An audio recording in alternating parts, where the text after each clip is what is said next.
Üsulunun ləğvi və Azərbaycanda müstəmləkə siyasətini möhkəmləndirilməsi. Bildiyiniz kimi 19-cu əsrin 30-cu illərində Azərbaycanda Komendant dövlətinə qarşı Rusiyaya qarşı bir üsyanlar baş vermişdi. Bu üsyanlar nə qədər də bir növ həcmcə zəif olsalar da, qüvvələr də zəif olsa da, amma Rusiyanı qorxutmaya bilməzdi. Çünki Rusiya burada daimi üsyanlarla məşğul olmaq istəmirdi və daimi diyarın bir növ mənimsəməsini və diyarda möhkəmlənməsini tərəfdarı idi.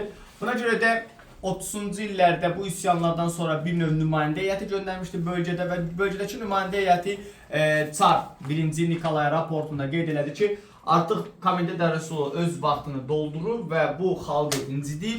Biz elə bir şey yaratmalıyıq, elə bir vəziyyət yaratmalıyıq ki, bu vəziyyət Komendant Rusulunda qismən də yumşalma olsun, amma öz maraqlarımızı tam təmin edir. Buna görə də 1840-cı ildə Cənubi Qafqazın inzibati və məhkəmə sistemində dəyişiklik edəcəkdir.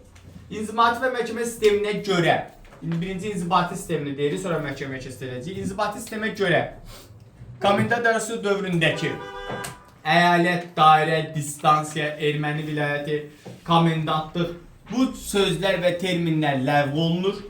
Yerini quberniya, qəza və nahiyələrə bölünür. Bir daha deyirəm uşaqlar, baxın. Əyalət, dairə, distansiya, mahallar sözləri ləğv olunur. Yerini quberniya, qəza, nahiyə və bunlar əvəzlənəcəkdir. Bu birinci dəyişiklik. İkinci dəyişiklik isə yerli feodallar, mahal, nahiyə, kənd xuda vəzifələri tamamilə uzaqlaşdırılır. Yerinə Rus məmurlar gətiriləcəkdir. Üçüncü dəyişiklik isə ümumi imperiya qaydaları əsasında idarə olunacaqdır. Dördüncü dəyişiklik Komendant Rusul dövründə olan müsəlman əyalət rəisliyi ilə hərbi dairə rəisliyi ləğv olunur. Gürcü İmeretiya və Xəzər vilayəti yaradılacaqdır. Gürcü İmeretiya vilayətinə Gəncə, İrəvan, Naxçıvan, Qəzaları, Carbalakan, Qazax, Şəmkəndi, Borçalı, Xəzər vilayətinə Qarabağ, Şəki, Şamaxı, Bakı, Quba, Dərbənd, Lənkəran daxil olacaqdır. Bu inzibati idarəetmə sistemi tətbiq olunsa da yenə də milli zəmini nəzərə almayacaq. Milli zəmin nə deməkdir? Yəni bir növ Azərbaycanlıların çox hissəsi bölünür axı iki hissəyə Azərbaycan. Azərbaycandan çox hissəsi düşür Gürcü İmeretiya quberniyasına və Gürcü İmeretiya qaydaları ilə Gürcüstan qaydalarına idarə olunur. Bu isə Azərbaycan milli mentalitetinə zidd idi və zaten Rusların da məqsədi bu idi ki, milli zəmində parçalanma prosesini aparsınlar, qopma olsun da, yəni digər Azərbaycan əyalətlərindən bu əyalət arasından qopma olsun. Yəni yadlaşma prosesi çox sürətli olsun. Və bundan sonraki bu dediyimiz 40-cı ilin inzibati islahat sistemidir. Bu inzibati islahat sistemi 1840-dan 1843-cü ilə kimi qüvvədə olacaq. Yəni 3 ildə belə deyək də bir növ 3 il və hətta 4 il deyək ki, 44 də götürək nəzərə, yeni olsun. 44-də kimi qüvvədə olacaq. Sonra məhkəmə sistemində aparılan dəyişiklik nələr idi? Məhkəmə sistemində aparılan dəyişiklik, birinci dəyişiklik deyirəm, sonra sabitləri deyəcəm. Dəyişiklik bu idi ki, artıq hərbi cinayətlər mülki işlərə baxmayacaq. Hərbi məhkəmələr daha artıq tamamilə uzaqlaşdırılır bu məsələ. Quberniya, Qəza, şəhər məhkəmələri yaradılacaqdır. Sabit qalan məhkəmələr nələr idi? Yəni qaydalar. Yenə şəriət məhkəmələri kəbin, talaq və rəsəliklərə baxacaqdır. Yenə məhkəmələr Rus dilində aparılacaq. Yenə Rus məmurları məhkəmələrə sədrlik edəcək. Lakin burada həm də iclaslar da olacaq ki, o iclaslarda vergi verən təbəqələr tərəfindən təyin ediləcəkdir.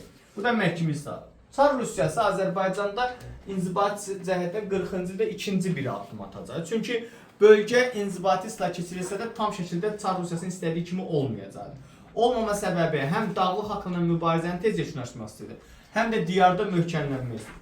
Bunun üçün 1844-də Qafqaz zanişinliyi yaradacaqdı, ikinci inzibati islahat kimi.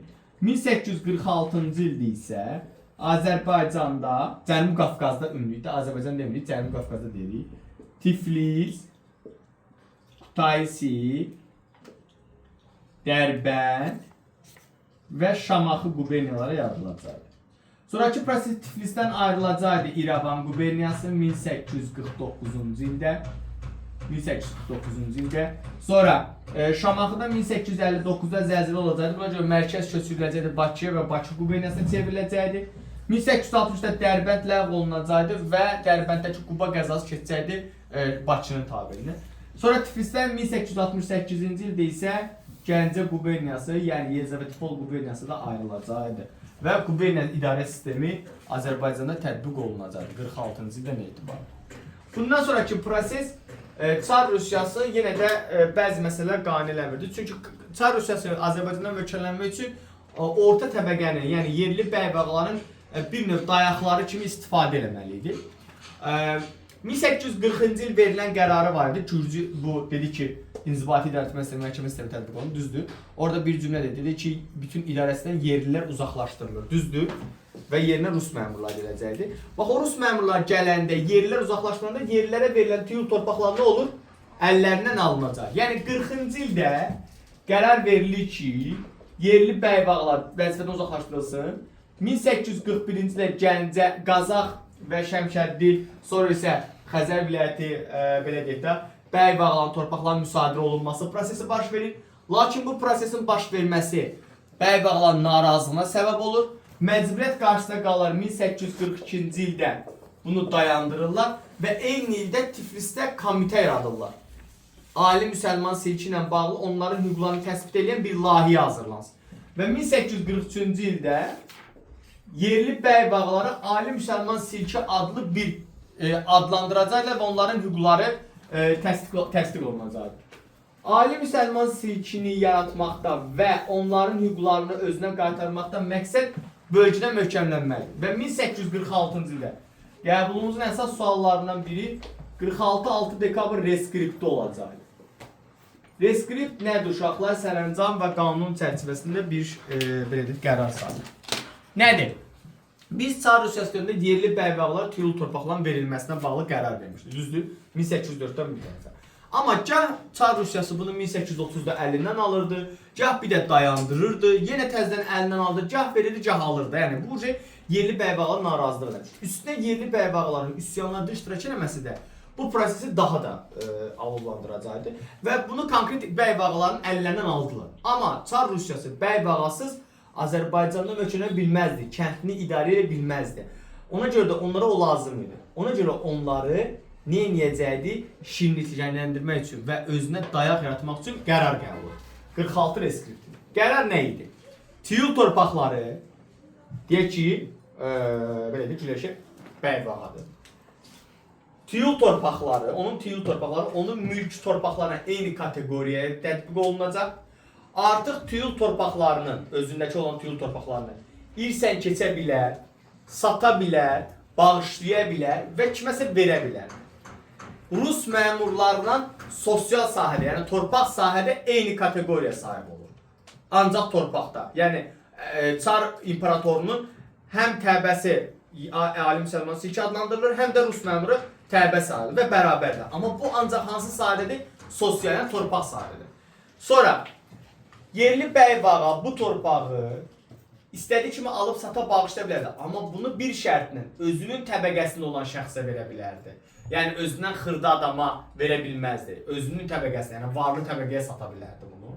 Sonra bundan paraleldə yerli bəybağa özünün torpağında yaşayan bütün kəndlər üzərində polis və məhkəmə hüququ təsbit olunacaqdı. Bu nə deməkdir? Deyək ki, misal üçün mənlə Nərgiz Güləşən torpağında yaşayan kəndliyik. Nərgiz vurur, məni öldürür. Normalda Rusiya hökuməti gəlməlidir, Nərgizi məhkəməyə verməlidir, yargılamalıdır. Amma Rusiya hökuməti bunu görməzdən gəlir, o hüququ verir Güləşəyə. Güləşə də ya Nərgizin cəzasını verir, ya da vermir. Başa düşdünüz? Bu artıq Güləşə düşünür ki, Rusiya dövləti mənə bu imtiyazları verir. Demək, mən kimə sadiq qalmalıyam? Rusiyaya. Və bu da həmçinin mənim torpağımda Rusiya əleyhinə hər hansı üsyan qalsa, mən nə etməliyəm o üsyanı? Tez yatırmalıyam. Çünki mənə o imtiyazlar verilmişdir. İstədiyimi eləyə bilirəm. Kəndini cəzalandıra bilirəm, döyə bilirəm, öldürə bilirəm və heç kimə gəlsə yargılamır. İstədiyin qərarı verə bilirsən. Plus bununla bərabərində bir belə imtiyazlar verilir. Amma qarşılığında nə istəyirəm ancaq? Sədaqətlə xidmət istəyirəm yerli bəybağlara. Bu sədaqətlə xidməti verildi. 46 reskriptində kəndlərlə bağlı qərarlar da var idi. Bu tərəfdə biz Güləşənin başını sığallayırıq, yəni yerli bəlvağanı burada qəşəng pof-pofluyuruq, sən cansan, sən ürəksən, sən igidsən, amma o tərəfdən ayağın altın qazırıq. Nə deyirik? Onun torpağında yaşayan kəndliyə dövlət kəndli statusu verər və ona köçmə hüququ verər. Yəni, Nərgiz Güləşədən narazıdırsa, köçüb gəlib dövlət torpağında yaşaya bilər və ya da başqa sahibkar torpağında yaşaya bilər. Güləşənin 100 hektar torpağı olsun, 1000 dənə kəndi olsun. Orada adam yaşamayandan sonra neynir Güləşən torpağı? Quru torpağı kimi saxlayacaq, başa düşdünüz? Ona görə də kəndini bu tərəfində pof-pozlayam ki, bax, köçüb gedə bilərsən, ha, narahat olma. Sənə heç nə eləyə bilməz. İstədiyin vaxt sən dövlət kəndli statusu ala bilərsən, mən sənə bu razılığını verirəm. Bax, bununla da nizamı sağlayır bəyvağanı, başa düşdünüz, öz əlində saxlaya bilir. Bundan sonraki prosesdə bir də bayaq biz keçirdik əkər, rəiyyət, rəncbər, elat, nökər. O cümlələrin hamısı yığışdırılır, tamamilə bir cümlə verilir, mülkədar tabelisi sözü veriləcək. Yəni, mülkədarın torpağında yaşayan kəndli nə adlanmağa başlayır bundan sonra? Mülkədar tabelisi. Onun rəiyyət, rəncbər, elat, əkər, nökər olmasına asılı olmayaraq mülkədar tabelisi olacaq. Beləliklə, mənlə bəyvaq arasında, yəni dövlətlə bəyvaq arasında münasibətlər nə oldu? Nizamlandı. Biz onu bütün vəzifədən azad edirik, amma ona imtiyazlar veririk. Qarşılığında o bizə sədaqətlə xidmət edəcək. Amma indi bəyvaq ilə kəndlər arasında münasibətləri nizamlamaq lazımdır. Bu münasibəti nizamlamaq üçün isə 1847-ci ildə kəndli əsasnaməsi oldu. Çox rahat bir əsasnamədir. Sadəcə olaraq özünüz təxəyyülünüzə gətirib bunu oxuya bilərsiniz. Bir növ teatr kimi səhnələşdirmək lazımdır. Amma birinci biz buna baxanda nə deyirik? Torpaq məsələsi, sonra mükəlləfiyyət məsələsi və bir də vergi məsələsini 3 kateqoriyada 47 kənd əsasnaməsi əsaslandırır. Torpaq nə idi? Dediyim kimi, Güləşə sahibkardır. Bu tərəfdə bütün Güləşən kəndləri olur. İndi səhnələşdiririk. Hər bir 15 yaşına çatmış şəxsə 5 desiatın torpaq sahəsi verir. Hamısına. 5 desiatın torpaq verir. Əksinlər becərsinlər. Əgər ki, baxın burada rəiyyət, rəncbər, elatlar da ha bildiniz, nə olsun adı dəyişir mülkədar tabelisi. Amma hamısı rəiyyət, rəncbər, elatdır. Əgər ki, bəyvağanın ancaq torpağından istifadə edirsə, yazıca gəlir, rəiyyətlər deyirdik, ancaq hər şeyləri var, nə bilim, öküz, çotan zad var, bir dənə torpağı yoxdur. Əgər ki, torpağından istifadə etsə, onda bir vergisi ödəyəcək. Yox. Həm torpağından, həm toxumundan gözəl istifadə edirsə, həm çotandan istifadə etsə, 5də 1 vergisi, daha çox vergidir. Məsəl üçün, deyək ki, gözələ 5 desətin torpaq verir, düzdür. Torpaq gözəl torpağı neynir? Onun heç nəyi yoxdur. Gəlir, Güləşədən taxıl alır, toxum alacaq. Toxumu aldı, neçə ton? 1 ton. Tamam, toxumu aldı. Amma onu sətmək üçün torpağı çotanlamalısan. Düzdür? Öküzü alır. Neçə günlüyünə? 10 günlüyünə hesablayır Güləşə. 10 günlüyünə öküzü aldı, 10 günlüyünə çotanı aldı. Vay ki, öküz ölsə, gözəlin olsa evi yıxılacaq orada, amma ölmədi, sağ qaldı. 10 gün hesablanır, saxlayır və hesablanır. Torpaq əkildi, becərildi, məhsul əldə edildi payız ayında. Bu ancaq torpağa görə vergi verəcək. Amma gözəl, nəyə torpağa görə vergi verir? Gözəl. Öküzü 10 gün istifadə eləmsən, 10 günlük vergin bu qədərdir. Çotanı 10 günlük istifadə eləmsən, çotan 10 günlük bir qədərdir. 1 ton taxıldısa, 2 ton taxılı geri qaytarmalısan, əvəzində də başa düşürsünüz. Bu forma eləyir. Sonra, əgər ki, deyək ki, Gülariyə bəxtinə 5 desiatın içərisində meyvə ağacları qalır. Bir də Lənkəranda qaldığı üçün atıram çəltik daha çox, subtropik zonadır. Çəltik əkmək məcburiyyətində qalır. Onda 3də 1 vergisi verəcəkdir. Meyvə ağacları və çəltik istifadə elədiyi üçün. Əgər ki, elatdırsa, köçəri əllah mallarına məşğulsa, günay söhbaşı vergisini ödəyəcəkdir. Yəni, bu da nə deməkdir? Otlaq sahələrinin istifadəyə görə olacaq. İndi gəldik, bunlar torpaq və vergi məsələsi idi. Başa düşdünüz? Hamıya 5 desətin torpaq verir. Əgər ki, bəyvağanın yalnız torpağını istifadə edəmsə, 10da 1. Bəyvağanın hər şeyindən istifadə edəmsə, 5də 1. Amma meyvə ağacları və çəltik bitkilərini istifadə edəmsə, 3də 1. Elat hamısa çöpbaşı vergisini ödəyəcək. Mükəlləfiyyət. Güləşin siyahı tutur.